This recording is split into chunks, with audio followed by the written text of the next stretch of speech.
Assalamu alaikum, good evening, and welcome to tonight's episode of Talking Point.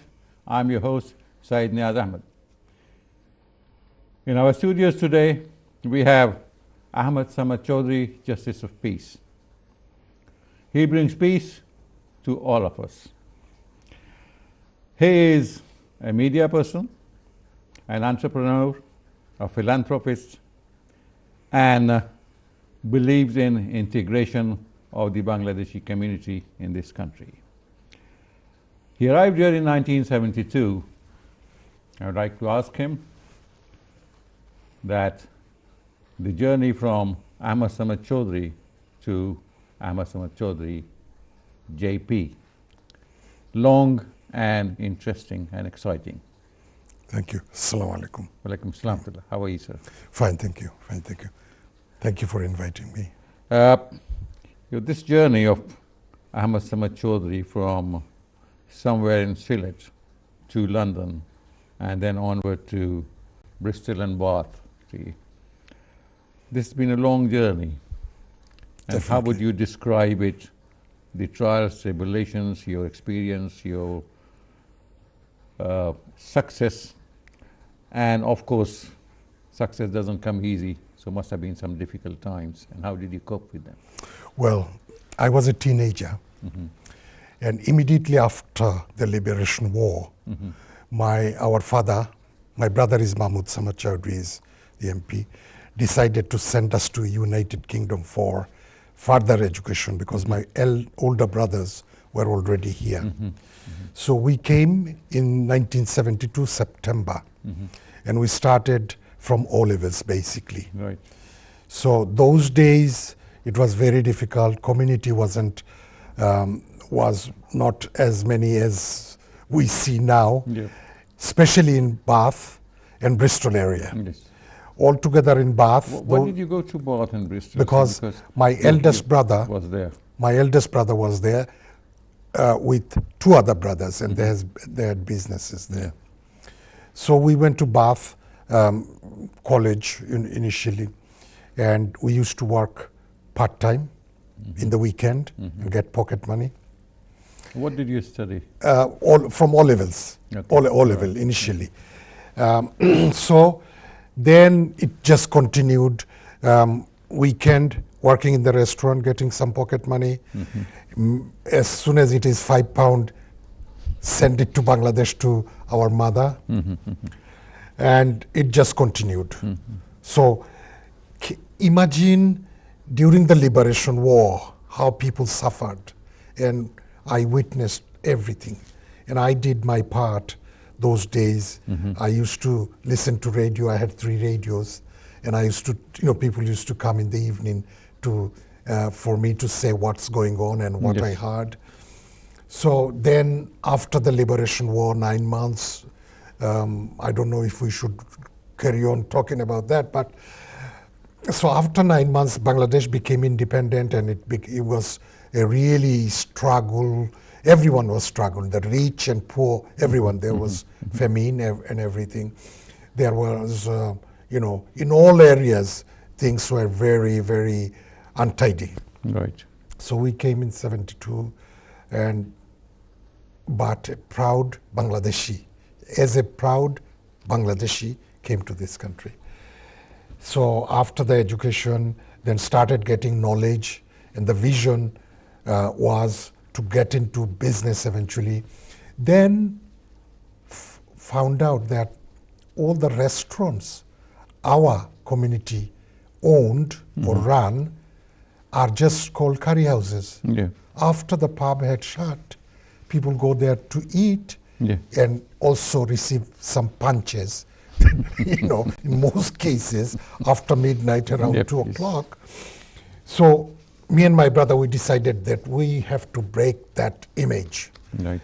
And we opened the Rajput, the internationally renowned Rajput. Those days there were only a handful of top restaurants like Virasamy, Shizan, Banaras, few. So we opened the first Bangladeshi-owned restaurant, Rajput. That was in Bristol. In Bath. Bath. And to break that image. And within a year or so, it went into all the good food guides and everywhere. And we became very famous people. So the restaurant trade was good.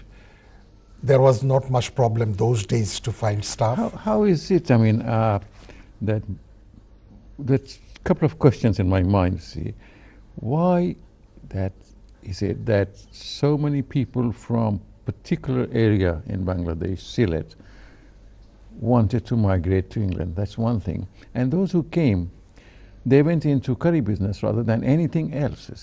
You see, the Sylheti people always like to explore, and business-minded people, and slightly well-off.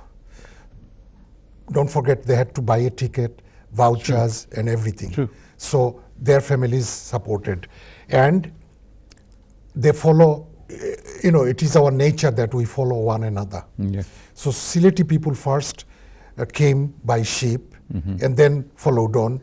Then the voucher came, and then they followed on. So, in their hundreds, they started coming. By then, as you know, the restaurant, there were few restaurants in this country, and people started going into restaurant trade, but simultaneously they went into factories, factory workers, because those days factory work was good, but very hard, car industry and so on.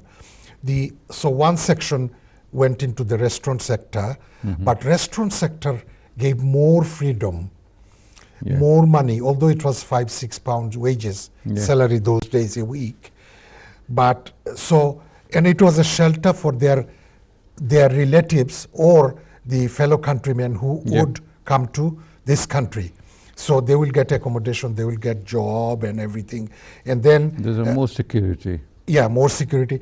And simultaneously, the food was getting very popular, but popular to one section of the British community, the pub goers, those who would go to pub after a pint, they come back for a hot curry.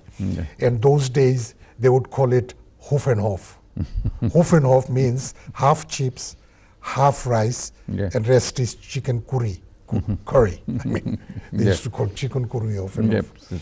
So this is how it started, and people were ambitious because our background was poverty. So they wanted to prosper and also help their families back home in the village and everything. But they didn't have any expertise in cuisine business, did they? They were new to that. That is something.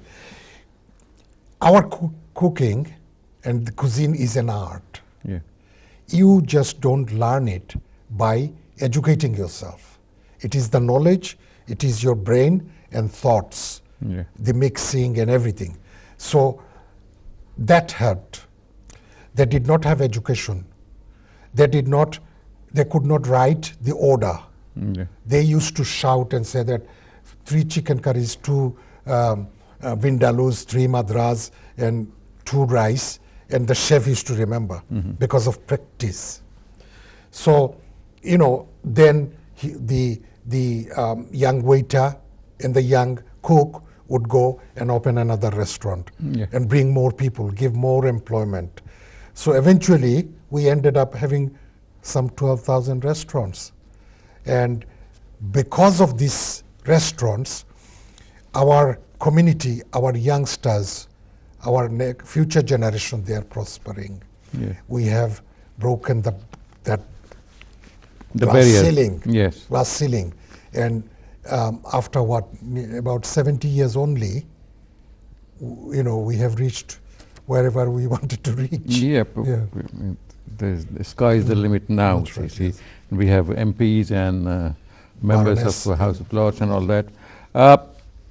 We'll come to that later, this curry industry and its problems, because every business has some problems, you see. After finishing college, you went into business, and I understand that with the princely amount of £250, you started a takeaway. That's right. I opened the first Indian takeaway in West Country with a borrowed £250. And I got to know somebody who was studying at Bristol University, but he was a good builder as well, and it was his passion to do things. So I said to him, I cannot afford to pay you. I will pay you by giving you curries and some pocket money, and let's open the business. And Alhamdulillah, the first night, it was just, we could not cope. We had to close after about 2 hours. So this is how it went on, and then we opened the Rajput, and also about 10, 12 1979 you opened the Rajput? No, 1981. 81, yeah. 1980 yeah. was the Ganges in Bristol. So subsequently about 10, 12 restaurants.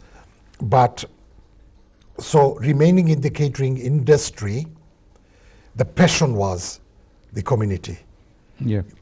Did not want to see the community, where they were. I wanted to help them. And what inspired me, 1974, those days it was British Caledonian, homesick, and I was going to Bangladesh. Suddenly, it made an emergency landing in Karachi. Why? Because the windscreen cracked somehow, and it made an emergency landing. And they took us, the Bangladeshi passport holders, to one area and other people to different area. And the Bangladeshi people ended up having the worst hotel. And so we were shouting, screaming and everything. In the evening, they took us for a meal in a 5-star hotel, and we saw all our fellow passengers, other passengers with different passports, and they were staying at that 5-star hotel by the beach. So then I promised that until death, I will work to make sure that the green passport is honored and has more value. This is what I'm doing, still doing. Great. I can't understand why did they do that, but there was no reason, because you even if you had Bangladeshi passport, you were living here. But that's how it was. Well, that's how that was in Karachi, but it was a British Airways flight. It was the Caledonians' duty to do that. You see, their responsibility. We were passengers of Caledonia. And they made excuses saying that we had too many passengers and we did not have many hotels, this and that. I read somewhere that Rajput is among the top 10 top Indian restaurants of the country. Is that right? That's right, yes. Right, you see. Who determines that? Well, various people, institutions. One is the Good Food Guides, Michelin and Igondroni and all this. And the other is like Anomalie's British Curry Awards. And the other is you get the British newspapers like Guardian, Times, Daily Mail. They make their some reviews, and they also name top 10, top 5 restaurants. Are they honest reviews, or just because they get free food they write that? Oh, no. Can you imagine the Guardian or the Times or Telegraph, for instance, is run from London, and that restaurant in Bath, or maybe in Edinburgh. So as far as I was concerned, we never knew who came and who went, They don't tell you. That's right, yes. This is a mysterious shopper. That's right. Like, for instance, Rick's from America, we were in the international guide as one of the very best restaurant in the world, So how did they determine? They must have, their own ways and means of finding. They have their own ways and means to send the reviewers and to judge how the service and the food. Yes. Then you decided to do something for the community, the integration of the community, and you branch into other things. We'll come to that later after this very short break. Sure. Thank you for being with us. We hope that you are enjoying the show. And don't go away. We'll be back soon after this very short break.